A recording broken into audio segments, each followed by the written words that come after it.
What's up, everyone? Welcome to the St. Phil Sports History for September 1st, 2023. I'm your host, Jim Montgomery. Yes, it is September. There's a nice little fall feel in the air when I had my coffee this morning. Football on the TV last night. More tonight. Big slate coming up tomorrow. It's good to be September. This is my favorite time of the year.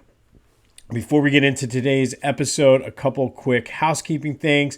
Check out my buddies over at the Clashing Conferences podcast. I'll share the link in the description. It's available wherever you get your podcasts, as well on YouTube as well.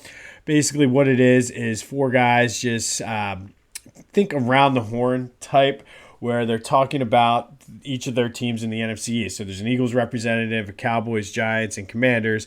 And ultimately, it's just like what you would do when you're having a couple of beers with your buddies, just talking trash. It has like a little bit of a game show feel where there are points and things like that. But go check it out. Definitely, they dropped the pilot. It was very entertaining. I found myself getting a little heated and worked up. I think once we get into the season with the personalities they have, you guys are going to definitely enjoy it, because I know I will. Might be doing some things where I'm cross-promoting. I might show up on there as well. So be sure to check it out. It's called the Clashing Conferences podcast, and it's available wherever you find your podcast, as well as on YouTube. I will share the link in the description, but it's sure to be entertaining, especially for most of you who are Eagles fans like me.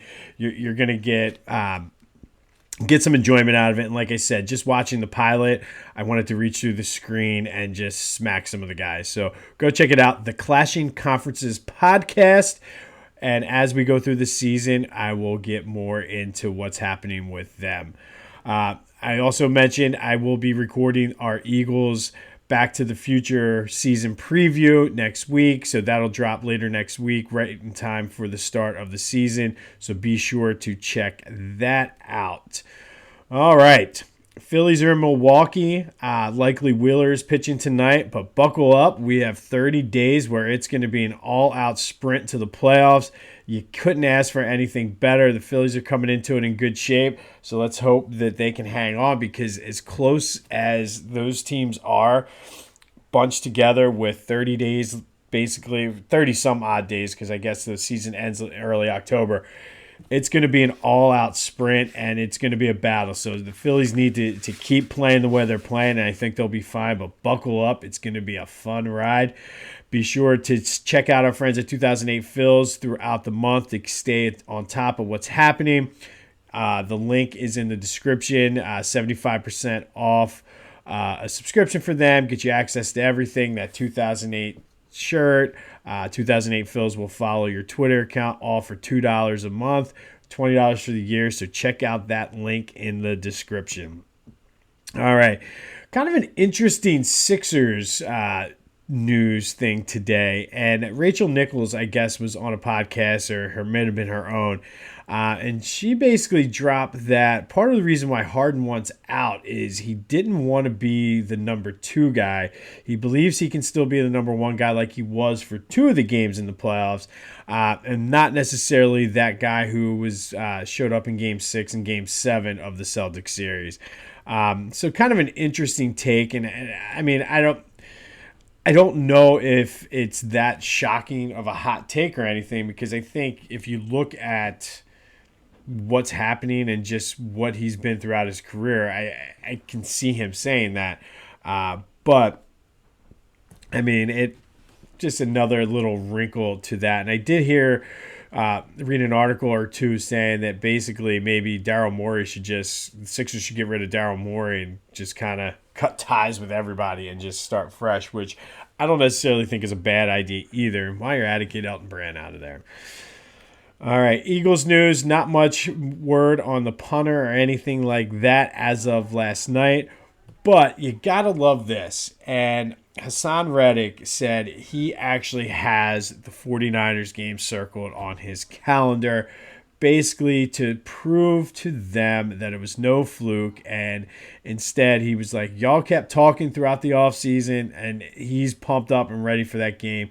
And I really like this, because kind of gives you a glimpse behind the curtain. And a lot of times the athletes are supposed to take the line, it's just another game, one day at a time, blah, blah, blah, blah, blah.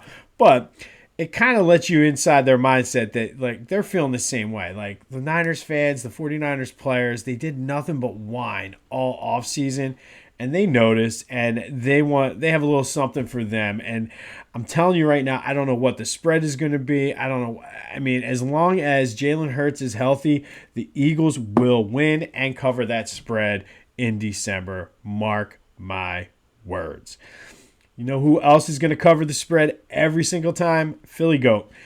Go check them out. It's still time to get your back to school shopping. I still am waiting. It's in the mail. I'm hoping it comes today. If not, it'll be here on Tuesday. My Fly Kelly Green shirt.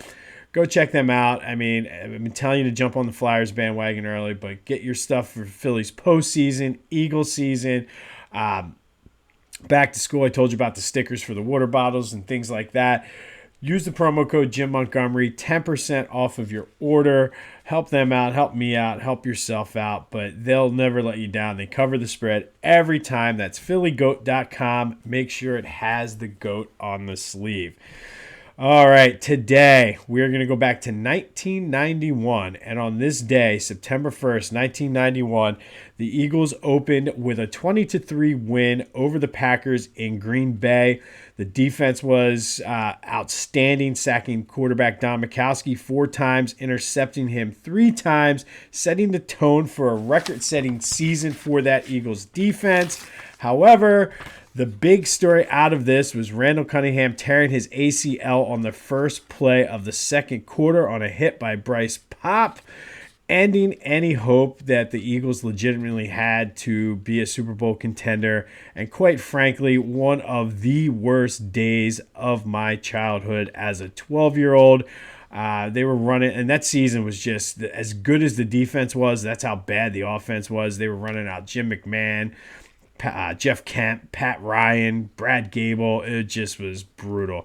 But that defense went number 1 overall in yards allowed, number 1 against the pass, number 1 against the run, sacks, turnovers, and kept them in a game. Led them to a 10-6 record.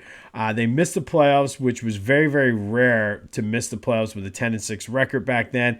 Ironically enough, the 49ers did that year too with a 10-6 record.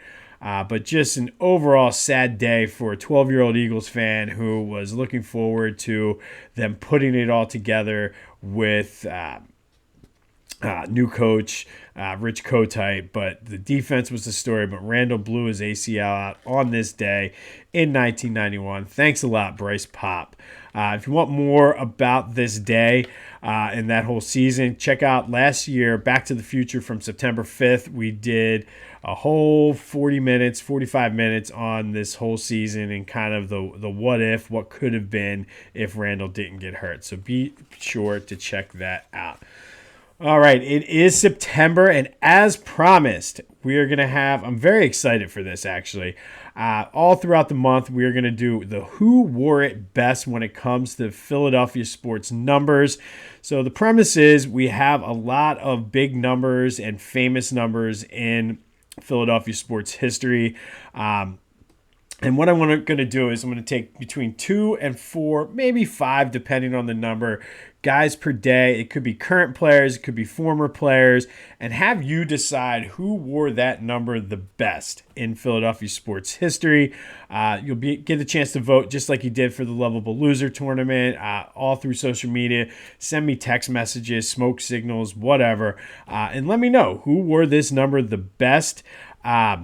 Again, let me know. I might have missed some people, but some days they're going to be really good. Some days it's going to be really easy to determine who wore it best, but that's just the luck of the draw. But like I said, I'm very excited to find out who wore it best. In honor of Randall Cunningham, today's number is number 12. Currently, there are 2 number 12s in Philadelphia. One is one of the more famous ones. You either love him or you hate him, and that's Kyle Schwarber of the Phillies. Hitting Schwarber bombs or striking out is basically all he does. The other one will probably only be here for one more season, if that, and that's Tobias Harris of the Sixers. Some notable number 12s throughout Philadelphia sports history for the Flyers: Tim Kerr. World B. Free for the Sixers wore it for 1 year in his second stint with the team. Johnny Dawkins. 2008 NLCS hero Matt Stairs was number 12. TJ McConnell, number 2 pick in the 2010 NBA draft. Evan Turner wore number 12, but they did not make the cut. So today we have 4 guys in Philly sports history that wore number 12. Number 1 is Randall Cunningham, who to me is one of my all-time favorite Eagles. Quarterback of the team when I started watching, and for all of his warts, the dude was just talented. I talked about a couple of Back to the Futures ago about why I feel he should be a Hall of Famer. But number 12 for the Eagles, Randall Cunningham, as Stan Walters used to say, nobody does it better than number 12. And that was a horrible Stan Walters impersonation. Second up on the list for the Flyers, Simone Gagne. Played a lot of seasons and was a part of that 2010 Stanley Cup playoff run team. I've always felt like he was the assistant captain on a lot of those teams, but I always felt like he was sort of an under-the-radar player for the Flyers. But Simone Gagne comes in as one of our number 12s. One of everyone's favorite players, maybe not so much as far as talent-wise, but one of everybody's favorite players from the 93 Phillies, Mickey Morandini, wore number 12 for the Phils. He's credited with an unassisted triple play, which we talked about on here. But Mickey Morandini still very much involved with the team, helps as a coach and ambassador. My wife has done yoga with Mickey Morandini. I've seen him at the Phillies 5K. Just all around Mr. Philly, Mickey Morandini. And a personal favorite of mine, this number is one of the few that are retired at the Liacouras Center. For the Temple Owls, Mark Macon led those John Chaney teams for that 1988 team that was the number 1 seed. Just an all-around great player. Had a solid NBA career. But Mark Macon, guard for the Temple Owls, also wore number 12. Now it's your turn. Who wore number 12 best in Philly sports? Is it Randall, Gagne, Mickey Morandini, or Mark Macon? Be sure to vote. Get it to me however you can. If you're on Spotify, I'll have it set up on there. There will be polls set up on social media. Send me text messages. However you can, give me the vote. Who wore number 12 the best in Philly sports history? All in honor today of this day back in 1991. The Eagles got the win 20-3 over the Packers, but lost Randall Cunningham, effectively costing them the season. Phil's in action tonight out in Milwaukee. Hopefully they can keep it rolling. This is going to be a good series this weekend. Milwaukee's a good team. It's going to be fun. It should be a playoff atmosphere. I can't wait. But go to Philly Goat and buy a shirt because of all the excitement. Check out my buddies over at the Clashing Conferences podcast. The link will be in the description. Give them some love and stay tuned because I think this is going to be a fun podcast, especially with the personalities they have on there. But it's Friday. A lot of you are off. It's a holiday weekend. Go enjoy this beautiful day. This has been This Day in Philly Sports History. I'm Jim Montgomery, and until next time, I will see you when I see you.